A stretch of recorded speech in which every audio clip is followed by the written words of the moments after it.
बाळूमामा म्हणजे महाराष्ट्र आणि कर्नाटक वासियांचं श्रद्धास्थान। कोल्हापूर जिल्ह्यातल्या अदमापूर इथं त्यांची समाधी आहे आणि दरवर्षी लाखो भाविक इथं दर्शनाला येतात। मानवतेचा संदेश देणाऱ्या, चोरी लबाडीपासून दूर राहण्याची शिकवण देणाऱ्या याच बाळूमामाच्या देवस्थानात ट्रस्टच्याच काही मंडळींनी चोरी लबाडी केली।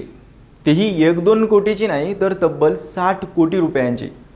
जमिनीची विक्री, मेंढ्यांचा व्यवहार, आर्थिक गैरव्यवहार आणि बनावट नोंदी अशा अनेक मार्गाने 2020 पासून हा घोटाळा सुरू असल्याचा आरोप करण्यात आलाय। या प्रकरणी आता गुन्हाही दाखल झालाय। पण नेमकं काय घडलं? 60 कोटी रुपयांचा हा रॅकेट कसा उघडकीस आला? जमिनीपासून मेंढ्यांच्या विक्रीपर्यंत नेमका कसा चालायचा हा घोटाळा? आणि श्रद्धेचं केंद्र असलेल्या याच देवस्थानात विश्वस्तांवरच विश्वासघाताचे आरोप का झाले? हे सगळं जाणून घेऊया त्या व्हिडिओच्या माध्यमातून। नमस्कार, मी अमोल जाधव आणि तुम्ही पाहताय लगाव बत्ती।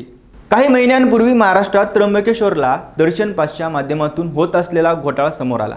त्यानंतर अयोध्येच्या राम मंदिरात मोठा घोटाळा झाला, ज्याची चर्चा फक्त देशातच नाही तर परदेशात देखील होत आहे। आणि हे सगळं सुरू असतानाच आता असाच काहीसा एक प्रकार पुन्हा एकदा आपल्या महाराष्ट्रात घडलाय आणि तो घडलाय कोल्हापूर जिल्ह्यातल्या भुरदगड तालुक्यातल्या अदमापूर इथल्या संत बाळूमामा देवस्थान ट्रस्टमध्ये।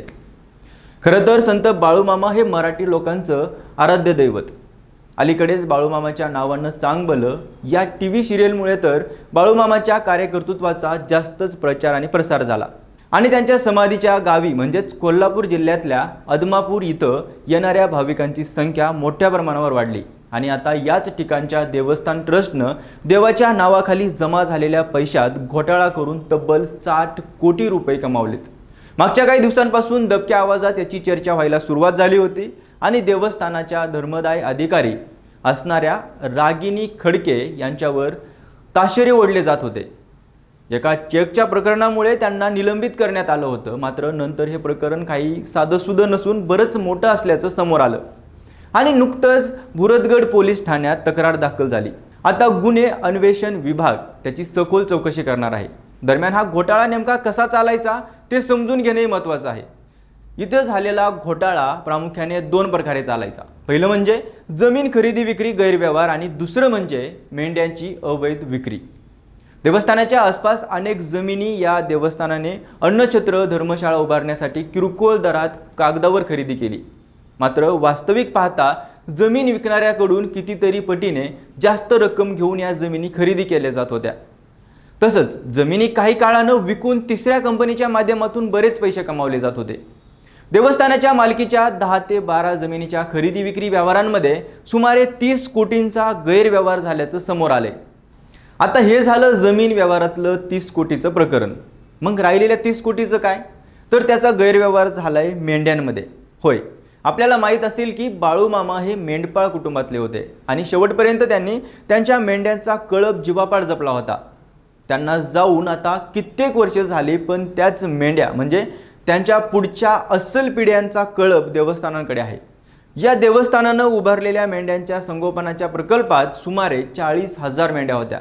याच मेंढ्या काही भाविक असणारे मेंढपाळ विकत घ्यायचे आणि आपले स्वतंत्र कळप निर्माण करायचे। बाळूमामाच्या मेंढ्या म्हणून हे कळप घेऊन ते मेंढपाळ राज्यभर फिरतात आणि कोणत्याही गावात गेलं की त्यांचं आदरानं स्वागत होतं। या मेंढ्यांच्या स्वरूपात बाळूमामा आपल्याकडे आलेत अशी भाविकांची श्रद्धा असते। हे कळप ज्या शेतकऱ्यांच्या शेतात मुक्काम करतात त्यांच्या शेतात धनधान्य जास्त येतं अशी एक समजूत भक्तांमध्ये असते। आज महाराष्ट्रभर हे कळप फिरताना आपल्याला दिसतील, त्यामुळे बाळूमामांच्या या देवस्थानाकडे असणाऱ्या मेंढ्यांना मोठा भाव असतो। तसा एका मेंढीचा भाव होता 15,000 आणि याच किंवा यापेक्षा जास्त किमतीला देवस्थानाचे काही लोक मेंढ्या विकायचे आणि देवस्थानाच्या कागदपत्रात एका मेंढीचा भाव 5,500 नोंदवला जायचा। अशा सुमारे 30,000 मेंढ्या देवस्थानानं मागच्या काही काळात विकल्या आहेत आणि अशा पद्धतीने आणखी 30 कोटी रुपयांची अवैध माया जमवली। पण अखेर त्यांचं भांडं फुटलंय। आता या प्रकरणाची सखोल चौकशी होणार आहे। पण आतापर्यंत समोर आलेल्या माहितीनुसार धर्मादाय विभागाच्या मागच्या काळातील निरीक्षण अधिकारी रागिनी खडके आणि देवस्थानाचे सचिव रावसाहेब कोनकिरी आणि काही कंत्राटदारांवर भुरदगड पोलीस ठाण्यात गुन्हा दाखल करण्यात आलाय आणि हा गैरव्यवहार 2020 पासून आतापर्यंत म्हणजे 6 वर्षापासून सुरू होता असं समोर आले।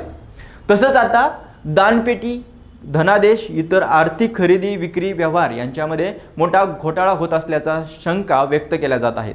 देवस्थानाचे सचिव कानकेरी यांच्यासह किती मोठी टोळी या सगळ्यात सहभागी होती हे काही दिवसात उघडकीस येईलच. पण या प्रकरणांमुळे बाळूमामाच्या भक्तांमध्ये मात्र खूप नाराजी पसरली. अयोध्येच्या राम मंदिरात झालं तसं आता आदमापूरमध्ये झालं याची त्यांना चीड येते. त्यामुळेच आपण देवाच्या दानपेटीत मोठ्या भक्तिभावाने टाकलेला पैसा असा दुसरीकडे कुठेतरी जातोय का? त्यातून कोणाचे बंगले बांधले जात आहेत का? कुणाच्या दारात नव्या कोऱ्या गाड्या येत आहेत का? आणि अशी आणखी किती देवस्थानं गैरव्यवहार करणारी असावीत असा विचार सामान्य भाविक असणारा माणूस करू लागलाय. हे मात्र खरं. तुम्हाला बाळूमामाच्या आदमापूरमध्ये झालेल्या या प्रकाराबद्दल नेमकं काय वाटतं? कमेंटमध्ये नक्की सांगा आणि अशाच अपडेट्ससाठी लगाव बत्तीला सबस्क्राईब करा.